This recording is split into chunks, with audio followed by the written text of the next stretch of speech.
Bonjour, bienvenue sur le plateau de Top Media TV. Aujourd'hui, nous assistons à la conférence de presse Monsieur Dominique Diomi, candidat aux élections présidentielles de la communauté congolaise de Dallas. Sans plus tarder, nous vous invitons à suivre cette conférence de presse. Merci. Bonjour peuple congolais de Dallas, c'est Dominique Diomi, votre serviteur, et c'est vraiment avec un cœur plein de joie que nous venons vous annoncer que non seulement nous participerons aux élections présidentielles de la communauté congolaise de Dallas de 2015, mais que notre candidature a été bel et bien validée. Et pour ce, non seulement nous venons demander votre support, mais nous profitons de cette occasion pour répondre à certaines de vos préoccupations par rapport à notre candidature, à ce que nous emmenons à la communauté.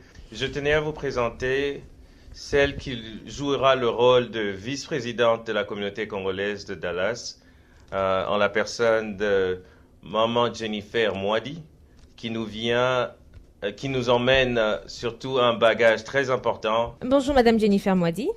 Bonjour Mademoiselle Nziani. Comment allez-vous? Très bien, merci. Alors, Madame Jennifer Mwadi, future vice-présidente de la communauté congolaise de Dallas. Parlez-nous un peu de vous, votre parcours professionnel, les études faites. Merci pour la question.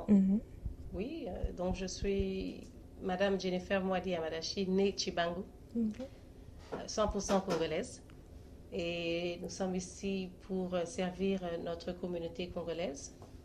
Alors, par rapport à mon parcours, il est assez long. Alors, je vais juste résumer pour dire qu'en ce moment, ce que je fais, donc je suis servante de Dieu et j'ai un ministère que je dirige et en même temps, je suis aussi entrepreneuse. Notre vision pour les femmes de la communauté, c'est nécessairement l'intégration et la participation active dans notre communauté et permettre à nos femmes d'agir et d'avoir une place importante, que ce soit académiquement ou professionnellement dans notre pays, ici au Texas. Ok, justement, monsieur, la question suivante est adressée à vous deux. On assiste à un phénomène qui pousse aux femmes congolaises de la communauté à être un peu plus des suppléments d'income, ou soit elles sont pas femmes ménagères, mais elles font de travaux de base pour juste suppléer à pouvoir payer les factures. Et beaucoup d'entre elles n'ont pas d'ambition d'aller très loin dans les études. Et beaucoup d'entre elles s'attachent à des églises où elles vont le dimanche et ensuite elles servent de rôle de supplément d'income. Pensez-vous que nous pouvons améliorer ce rôle-là dans la communauté? Absolument, tout à fait. Et je pense que c'est tout à fait exact. Je suis tout à fait d'accord avec vous.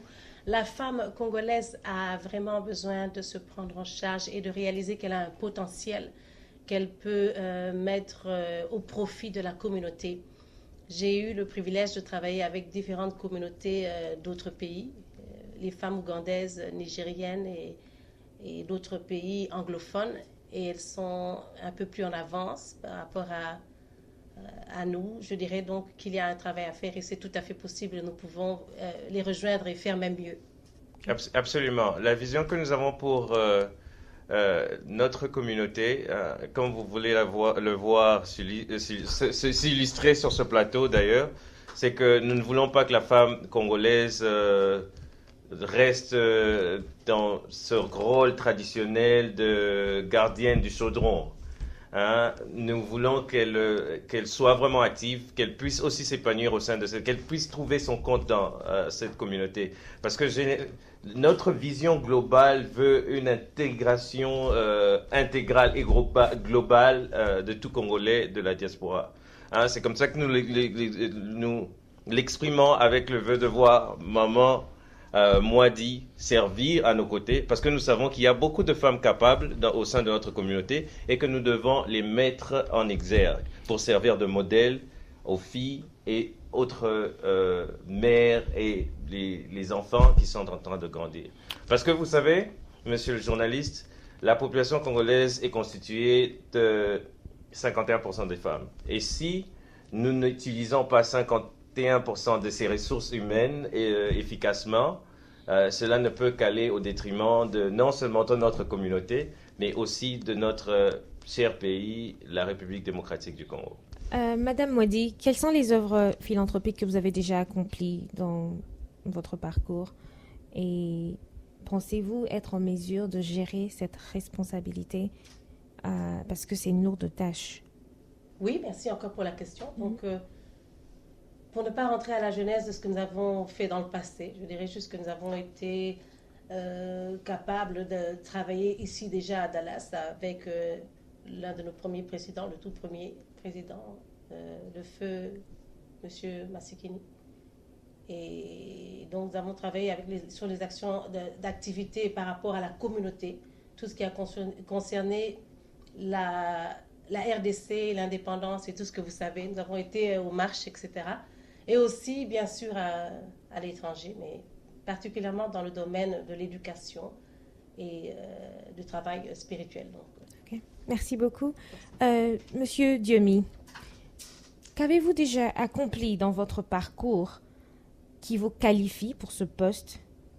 Et aussi, qu'est-ce qui vous démarque des autres candidats?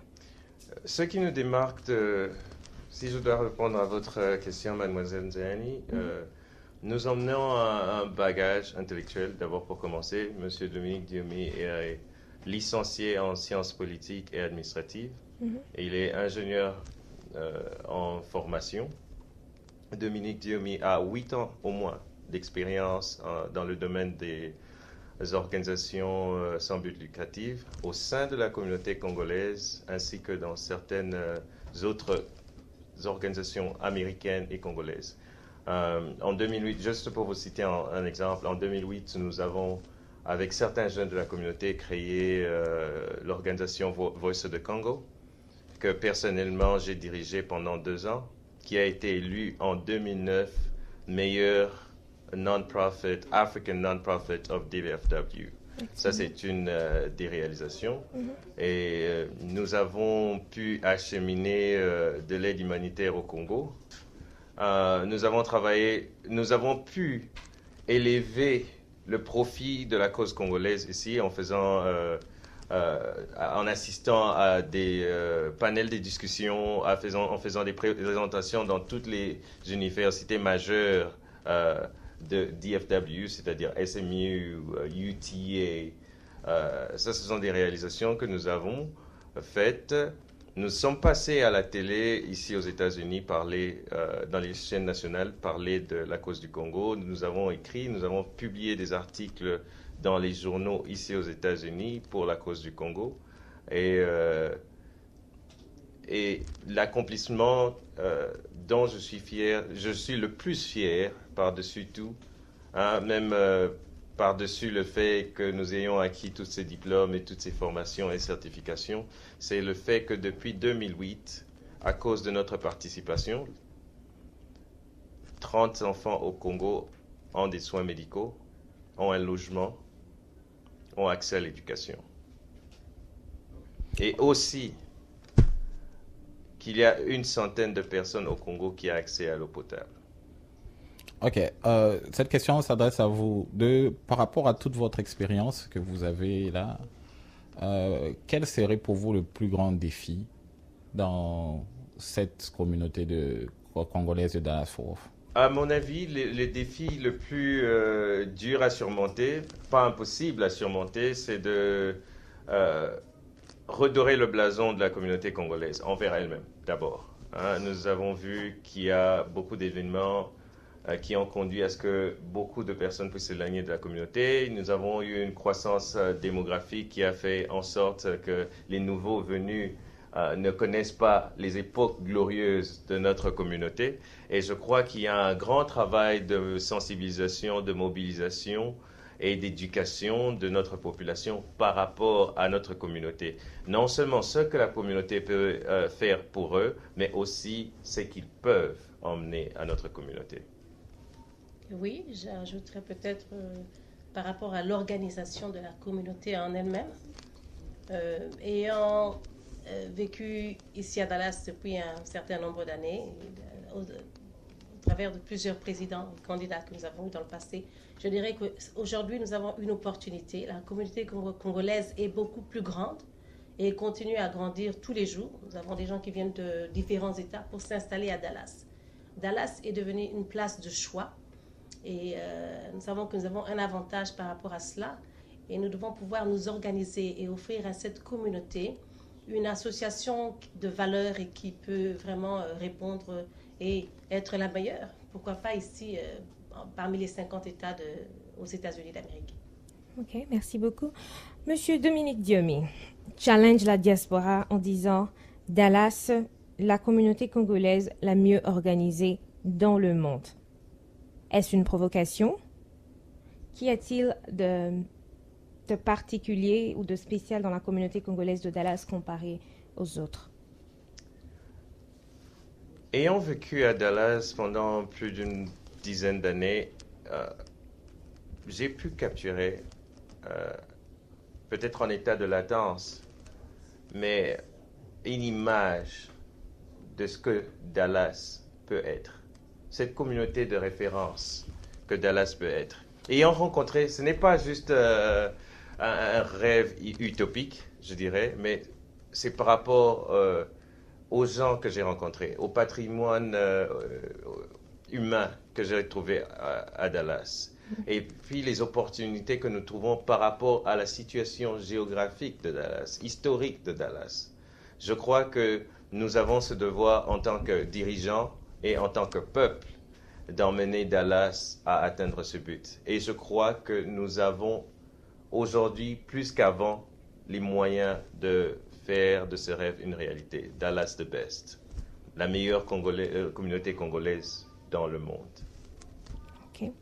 Et Monsieur Dominique Diomi, pourquoi vous accrochez-vous à briguer la présidence dans la communauté de Dallas? Pourquoi est-ce que c'est important pour vous d'être président? Je crois, pour ne pas vous attendre, je crois que le mot accroché serait un peu trop fort. Hein? Je crois qu'en tant que citoyen congolais, né de parents, de père et de mère congolaises, ayant une descendance congolaise, je crois d'abord qu'il est de mon devoir d'emmener mon savoir, d'emmener l'expérience que nous avons acquise au service de cette communauté, comme nous l'avons fait durant les 8 dernières années. Je crois personnellement, je suis bien placé pour le faire, et je crois personnellement que dans ma vie, je suis au moment où je suis le plus disponible, où j'ai le plus de ressources pour le faire. Je ne voudrais pas attendre. Peut-être qu'avant, c'était pas le bon moment. Peut-être qu'après, ce serait trop tard. Je crois que quand j'ai encore la vigueur et au moment où nous avons le bagage qui vient avec, je crois que nous devons le faire. Ça, c'est d'abord un volet de la réponse. Mais cet engouement par rapport à la communauté vient d'une certaine vision. Hein. Il y a toute une histoire que je pourrais résumer en ceci. Étant jeune au Congo, j'ai eu, comment dirais-je, une vision. Hein. J'ai entendu parler d'un groupe de Congolais de l'étranger qui serait organisé, qui serait assez fort, au point de rentrer un jour au Congo, d'influencer le changement au Congo, d'influencer le progrès au Congo.